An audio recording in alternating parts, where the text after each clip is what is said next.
Command areas. నీళ్ళని లేవు, మీరు ప్రత్యామ్నాయం చూసుకోండి అని. ఇది రెండవ లెటర్. దెన్ థర్డ్ లెటర్, ఒకటి కాదు మూడో లెటర్ వచ్చింది. ఇది ఉమాభారతి గారు రాశారు. ఉమాభారతి గారిని మనం రిక్వెస్ట్ చేస్తే వారు కూడా రాసినటువంటి లెటర్. ఈ డేటు 13th March 2025. అన్ని మూడు దగ్గరనే వచ్చినాయి. 13th March 2025 ఇది ఉమాభారతి గారు రాసిన లెటర్. వారు ఏం రాసినరు చూడన్నాను కానీ ఫాస్ట్. పేజ్ 3. ఇది అసెంబ్లీలో కూడా రేవంత్ రెడ్డి పేజ్ 1 చదివిండు. నేను వెంటనే మూడో పేజ్ దియవయ్యని నేనన్నా. మూడో పేజీలో ఏమన్నది ఉమాభారతి గారు, దిస్ ఇస్ ద లెటర్. మూడో పేజీలో under such circumstances the proposed diversion of 160 TMC of water may not be available for utilizations. The strategy to meet out the planned utilizations under such circumstances need to be clarified. Last 3 lines. అంటే ఉమాభారతి గారు కూడా 160 TMC నీళ్లు లేవు, ప్రత్యామ్నాయం చూసుకోండి అంటే. దీన్ని బట్టి ఒకవైపు 17 ఫిబ్రవరి 2015 కేసీఆర్ గారే మహారాష్ట్రకు వచ్చి నాయనా ప్రాణహితకు ఒప్పుకోండి అని అక్కడ ముఖ్యమంత్రిని ప్రాధేయపడ్డాం, రకరకాల ప్రయత్నాలు చేసినాం. They said no. బట్ కరెక్ట్గా నెక్స్ట్ డే 18th ఫిబ్రవరి నీళ్లు లేవు చూసుకోండి అని ఒక లెటర్ వచ్చింది. దెన్ 4th March 2015 నీళ్లు లేవు చూసుకోండి అని ఒక లెటర్ వచ్చింది. దెన్ 13 March ఉమాభారతి గారు కేంద్ర జలవనరుల శాఖ మంత్రి నీళ్లు లేవు ప్రత్యామ్నాయం చూసుకోండి అన్నారు. ఒకవైపు మహారాష్ట్ర ఒప్పుకుంటుండ్రు, ఒకవైపు ఒకటి కాదు 3 ఉత్తరాలు నీళ్ళే లేవు ప్రత్యామ్నాయం చూసుకోండి అన్నారు. అంటే మేము మీలాగా 8 ఏళ్ళు వేస్ట్ చేయాలా? ఇంకొక వైపు పృథ్వీరాజ్ చౌహాన్ ఉత్తరం రాసిండు. ఇవాళ రేవంత్ రెడ్డి ఏమంటుండు, మేము అనుమతి తెచ్చినాము అంటుండు. మీ ముఖం అనుమతి తెచ్చినావు. పృథ్వీరాజ్ చౌహాన్ లెటర్ చూపి ఒకసారి. మహారాష్ట్ర ముఖ్యమంత్రి, అప్పటి మన ముఖ్యమంత్రి కిరణ్ కుమార్ రెడ్డికి రాసిన లేఖ ఇది. ఈ లేఖలో ఏం రాసిండు, 15 అక్టోబర్ 2015 13. మరి నువ్వు అనుమతులే తెచ్చి ఉంటే ఈ ఉత్తరం ఎందుకు వచ్చింది మహారాష్ట్ర ముఖ్యమంత్రి నుంచి? ఏమన్నాడు మహారాష్ట్ర ముఖ్యమంత్రి గారు? It is also requested that Andhra Pradesh government should not proceed with యూనిలాటరల్లీ decided layouts under control levels as it may lead to unfruitful expenditure. నీ ఇష్టం వచ్చినట్టు 152 మీటర్ల బ్యారేజ్ కట్టుకుంటా అని నువ్వు ఇష్టం ఉన్నట్టు తవ్వుకుంటూ పోతే నువ్వు పెట్టే ఖర్చు వృధా అవుతుంది. నీళ్లు ఆ డబ్బులన్నీ నీళ్ళల్లో పోసినట్టే అని మరి మహారాష్ట్ర ముఖ్యమంత్రి మన ముఖ్యమంత్రికి ఉత్తరం రాసింది. మరి రేవంత్ రెడ్డి నువ్వు అనుమతులు వచ్చినాయి అన్నావు కదనే. మరి అనుమతులు వచ్చి ఉంటే 13 అక్టోబర్ 2013 నాడు మహారాష్ట్ర ముఖ్యమంత్రి నువ్వు కట్టకవయ్యా, ఆపయ్యా, నువ్వు ఎవరినడికి కడుతున్నావు, నీ ఇష్టం ఉన్నట్టు కడుతున్నావు బిడ్డ, అవంతా వేస్ట్ అయిపోతుంది అని మహారాష్ట్ర ముఖ్యమంత్రి ఎందుకు ఉత్తరం రాశాను? నువ్వు రేవంత్ రెడ్డిని నువ్వు చెప్పిందే నిజమైతే అనుమతులు వచ్చి ఉంటే మహారాష్ట్ర ముఖ్యమంత్రి ఉత్తరం రాయడు కదా. అంటే నువ్వు ఫాల్స్ మాట్లాడినావు, ఫాల్తు మాట్లాడినావు, అనుమతులు రాలేదు కనుకనే ఈ ఉత్తరం వచ్చింది. రేవంత్ రెడ్డి ఇప్పటికైనా ఫాల్తు మాటలు ఫాల్స్ మాటలు మాట్లాడు బంద్ చేయి. సో ఇప్పటికైనా నువ్వు అర్థం చేసుకోవాల్సింది, బీఆర్ఎస్ ప్రభుత్వం యూనిలాటరల్గా మార్చలేదు. We tried our best to convince Maharashtra. Congress ప్రభుత్వం ముషరఫ్ మంత్రిని కలిసినాం, గిరీష్ మహాజన్ కలిసినాం, కేసీఆర్ స్వయంగా వచ్చి ఆనాటి ముఖ్యమంత్రి ఫడ్నవీస్ ను కలిసినరు. అన్ని రకాలుగా ప్రయత్నం చేసినాం. నంబర్ 1. మీన్ వైల్ కేంద్ర ప్రభుత్వం నీళ్లే లేవురా నాయన ప్రత్యామ్నాయం చూసుకోవాలి 1 కాదు 3 ఉత్తరాలు రాసింది.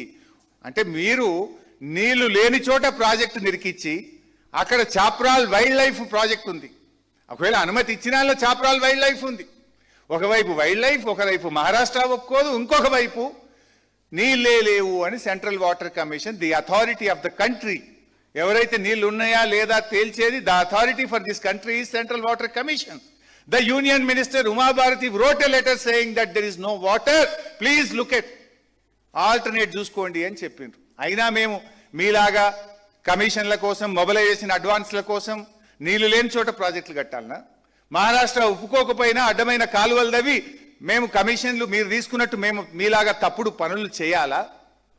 మీరు తప్పు చేసి దొంగే దొంగ దొంగ అన్నట్టు ఉన్నది. ఏదో సిగ్గుందా జీడిగింజ అంటే నేను మొత్తం నల్లగానే ఉన్నా నాకేమైతుంది అన్నదట. అట్లున్నది మీ ముచ్చట.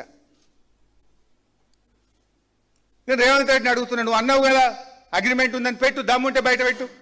ఒకవేళ తమ్మిడిహట్టికి 152 మీటర్లకు మహారాష్ట్ర ఒప్పుకోనుంటే ఆ అగ్రిమెంట్ ఏదైనా ఉంటే బయట పెట్టు. I'm ready to resign. ఆ క్షమాపణ చెప్పు. అబద్ధాలు మాట్లాడిన తప్పైంది, రాజకీయాల కోసం అబద్ధాలు మాట్లాడినా తెలంగాణ ప్రజానీకానికి క్షమాపణ చెప్పు. ఇంకోటి అడుగుతున్నా, you can understand our sincerity. Congress వచ్చి 2.5 సంవత్సరాలు అయింది. వీళ్ళ మేనిఫెస్టోలో తమ్మిడి హట్టి కడతాము అన్నారు, తమ్మిడి హట్టి కడతాం పీక్తాము అన్నారు. మరి 2.5 సంవత్సరాలు మీకు అపాయింట్మెంట్ దొరకలేదా? ఆనాడు కాంగ్రెస్ గవర్నమెంట్ ఉంటే నెల లోపల పోయి కలిసిన నేను, కాంగ్రెస్ ఓడిపోయి బీజేపీ గెలిస్తే వచ్చిన గవర్నమెంట్ వచ్చిన 10 రోజులకే పోయి కలిసిన. స్వయంగా కేసీఆర్ ముఖ్యమంత్రి గారు 2 రోజులు మహారాష్ట్రలో ఉండి వెయిట్ చేసి, ముఖ్యమంత్రి ఎప్పుడు టైం ఇస్తే అప్పుడు నేను ఈయనే ఉంటా అని ఆడ కూర్చొని ఆయన టైం ఇచ్చినప్పుడు కలిసి బతిలాడి వచ్చిండు.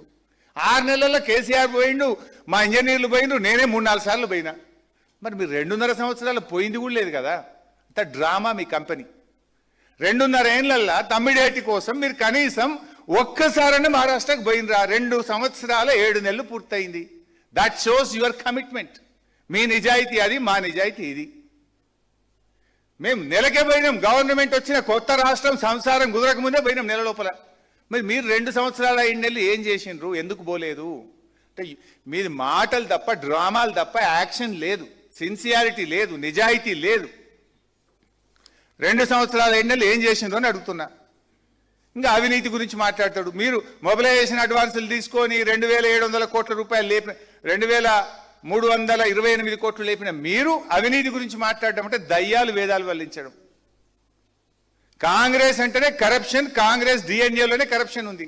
ఇదే రేవంత్ రెడ్డి తెలుగుదేశంలో ఉండి అసెంబ్లీలో మాట్లాడిండు, బయట మాట్లాడిండు, ఇది జలయజ్ఞం కాదు ధనయజ్ఞము అని. ఈ రేవంత్ రెడ్డి ఆనాడు తెలుగుదేశంలో ఉండి ఈ ప్రాణహిత చేవేళ్ల గురించి అడగోలు మాట్లాడిండు. ఇవాళ సూదపూస లెక్క మాట్లాడుతుండు.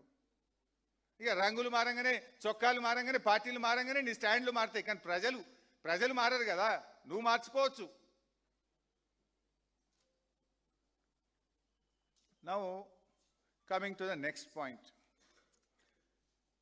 అంటే ప్రతి అబద్ధం నేను జస్ట్ ఇంకా పేజ్ 1లోనే ఉన్నా. ఆయన రాసుకున్న ప్రతి పాయింట్కు నేను ఆన్సర్ ఇస్తాను. ఎన్ని అబద్ధాలో చెప్పదలుచుకున్నా. నంబర్ 2, పెద్ద నిన్న పోజులు కొడుతుండు. రిటైర్డ్ ఇంజనీర్లు వద్దే వద్దన్నారట. కేసీఆర్ వేసిన రిటైర్డ్ ఇంజనీర్ల కమిటీ 21/1/2015 నాడు జీవో 28 ద్వారా ఆయన వేసిన కమిటీ మేడిగడ్డ కట్టద్దన్నది అంటాడు. ఎన్ని అబద్ధాలు. ఇది అసెంబ్లీలో కూడా ఇట్లే ఫస్ట్ పేజీలో ఒక లైను, థర్డ్ పేజీలో ఒక లైన్ చదివితే దొరకబట్టి నేను బయట పెట్టినా. మళ్ళీ అదే అబద్ధం నిన్న మాట్లాడాను. ఇప్పుడు నేను ఆ రిపోర్ట్లు కూడా బయట పెడతా. Nothing wrong. ఎక్కడ కూడా మేడిగడ్డ దగ్గర బ్యారేజ్ కట్టొద్దని రిటైర్డ్ ఇంజనీర్ల కమిటీ, నిపుణుల కమిటీ చెప్పలేదు. ఆ విషయం నేను చెప్తలేను, వాళ్ళే చెప్పిండ్రు. దాన్నే బయట పెడతా. ఇప్పుడు దెర్ ఆర్ 2 రిపోర్ట్స్. ఇది రిటైర్డ్ ఇంజనీర్ల కమిటీ. You can see on the screen. Retired engineers committee. ఈ కమిటీలో పేజ్ 6